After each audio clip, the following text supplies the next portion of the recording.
Welcome back to today's Explainer. We're diving into one of the most incredibly fascinating map anomalies in the modern world. If you've ever spent time just, scanning a map of Europe, your eyes might have drifted over toward the Baltic Sea and stumbled on this one piece of land that just doesn't seem to make any sense.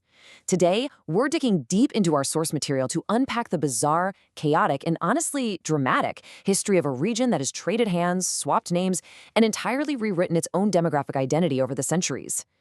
Okay, let's dive into this. Right there, sitting completely isolated on the Baltic coast, is Kaliningrad. It's totally boxed in by Poland and Lithuania, and it is hundreds of miles away from the rest of the country it actually belongs to, which is the Russian Federation. It's been part of Russia since 1991, but because it's completely disconnected from the mainland, it's what we call an exclave. And naturally, looking at it, it just raises this massive question. Why on earth does Russia own an isolated territory right in the middle of Europe? I mean, how did they even get it? Well, to figure out this giant puzzle, we actually have to rewind the clock way back in time. Section 1. The Pride of Prussia. Now, what's really interesting here is that if you zoom out historically, for about 6 centuries prior to modern times, this region wasn't Russian at all. Actually, it wasn't even called Kaliningrad.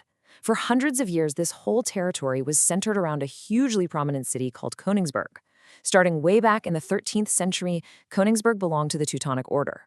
Jump forward to the 16th century, and it becomes the absolute hub of the newly formed Duchy of Prussia, which, fun fact, was actually a puppet state of the Polish-Lithuanian Commonwealth at the time. But Prussia obviously didn't stay a puppet for long. It broke free, grew massively in power, and by the late 19th century, this exact territory was the absolute dominant force within the new German Empire. You know, the absolute irony of this is wild when you look at the map today. This wasn't just some random far-flung outpost for Germany. It was a deeply important, highly treasured royal and cultural hub. I mean, Königsberg was literally where the very first king of Prussia was crowned. It was the birthplace of the empire's ruling dynasty. It was a massive German cultural center. Now, our source does note that it was also home to sizable Polish and Lithuanian minorities, but make no mistake, for roughly 600 years, this area was fundamentally, overwhelmingly German. So how in the world does the crown jewel of Prussia end up as an isolated Russian territory? Section 2. World Wars shift the borders. Well, the status of this deeply historic land stayed pretty stable right up until the global conflicts of the 20th century completely tore it away from its roots. The map of Europe was about to descend into total chaos. The first major shift happened right after World War I. Through the 1919 Treaty of Versailles, Germany lost the war and had to give up a ton of territory. They managed to hold on to Königsberg itself, but they lost all the surrounding lands to the newly formed nation of Lithuania. So almost overnight, Königsberg was entirely cut off. It became an isolated German exclave called Eastern Prussia. As you can probably guess, that geographical isolation caused some serious tension. During the Weimar Republic years, this area became a massive hotbed for the growing National Socialist movement. Fast forward a bit, Adolf Hitler is in charge, and he actually manages to snatch that surrounding land back from Lithuania. But then, World War II happens, and Germany ultimately loses. By 1945, Soviet forces are advancing aggressively right on Königsberg. It was terrifying, and it caused huge numbers of locals to flee west, deeper into Germany. After a highly destructive siege, the city finally falls to the Soviets. Germany surrenders, and the victorious powers sit down to redraw the map all over again. Section 3. Stalin's post-war division. And this brilliantly illustrates what happened next. Behind closed doors, Stalin essentially sliced up the territory of East Prussia like a pie into 3 distinct parts, guaranteeing that Germany would lose Königsberg forever to the USSR and its new puppet states. The southern chunk went to Poland. The northern part went to the USSR, specifically getting attached to the Lithuanian Soviet Republic. But look at the center. The center slice, which had the prize city of Königsberg inside it, didn't go to Lithuania and it didn't go to Poland. Stalin handed it directly to the USSR's Russian Soviet Republic. Now, I really want you to think critically about this for a second. Look at the geography here. Why wouldn't Stalin just give the center to Lithuania? I mean, they're right next door. The northern part of the territory was already going to the Lithuanian Soviet Republic. Geographically, it would make total sense to just hand them the centerpiece too, rather than artificially attaching it to the distant Russian Soviet Republic, right? Well, the short answer is pure calculated paranoia. See, at this point in history, Lithuania had only recently been absorbed into the USSR, and honestly, it was mostly against the will of the people who actually lived there. Because of that, Stalin just did not trust them. Königsberg was a massively important military and strategic asset on the Baltic Sea, and Stalin wanted it locked down under direct Russian control. He wasn't about to hand it over to a newly incorporated and potentially rebellious republic. And that paranoid geopolitical strategy quickly turned into a pretty grim reality on the ground.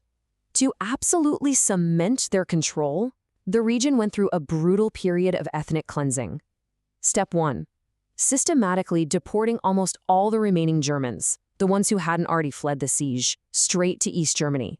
Step 2. Replacing them entirely, mostly with Russian populations. This centuries-old German identity of Königsberg was literally wiped off the map. It was officially reborn as Kaliningrad. Section 4. Why nobody else wanted it. Fast forward into the Cold War, and we hit one of the absolute craziest twists in this entire story. Even with its amazing strategic location and deep history, there were actually times when literally nobody else wanted this piece of land. I'm serious. After Stalin dies, his successor, Nikita Khrushchev, officially offers Kaliningrad to Lithuania. And Lithuania says, absolutely not. No way. Why? Well, it goes right back to that demographic shift we just talked about. The people living in Kaliningrad weren't Lithuanian, they were Russian. Lithuanian leaders looked at that and realized that bringing in such a massive Russian population would cause massive long-term headaches for their republic. So they actually passed on it, and Kaliningrad just stayed part of the Russian Soviet Republic. Okay, so now we hit 1991. The USSR totally collapses, the Iron Curtain falls. This was a monumental window in history where the status of this area could have easily flipped again. Borders all over Europe are being redrawn, but Lithuania? Still not interested for the exact same demographic reasons. And our sources show that Poland felt the exact same way. Neither neighbor wanted anything to do with taking on the territory. So logically, that leaves only one candidate, Germany, the country that held it for 600 years. So the crucial point is comparing why these countries ultimately walked away. Lithuania said no because of the heavy Russian demographics. But West Germany? They refused for purely political reasons. At the time, West Germany Chancellor Helmut Kohl was walking a real tightrope. His absolute #1 priority was the reunification of East and West Germany. He knew that if he suddenly started pushing to reclaim this far-off exclave, it was going to seriously freak out the global powers he was negotiating with. Britain and France were already super nervous about a reunified, powerful Germany. Asking for more land on top of that? A huge red flag. Kohl just wasn't willing to risk his reunification deal for a piece of land that, frankly, wasn't even really German anymore. Which brings us to how things finally settled. In 1991, the newly established Russian Federation simply inherited all the lands of the Russian Soviet Republic, and, yep, that included Kaliningrad. Germany never made a single move to get it back, mainly because those centuries of German culture had been entirely erased. For Russia, after decades of moving their own people in, Kaliningrad was now culturally and demographically just as Russian as any city on the mainland. Nobody else wanted it, nobody else pushed for it, and Russia absolutely wasn't going to just give it away. So what does this all mean for the future? We've just watched a territory morph from the absolute crown jewel of the Prussian Empire into a heavily fortified, totally isolated Russian exclave, an exclave that its own neighbors practically refused to take. With Kaliningrad now as demographically Russian as Moscow itself, firmly cemented in place by the chaotic decisions of the 20th century, is there any chance this bizarre map anomaly ever changes again? Well, that's a question only history is going to be able to answer. Thanks so much for joining me on this explainer. I hope you found this geographical puzzle as absolutely fascinating as I did. Keep learning, and I'll catch you on the next one.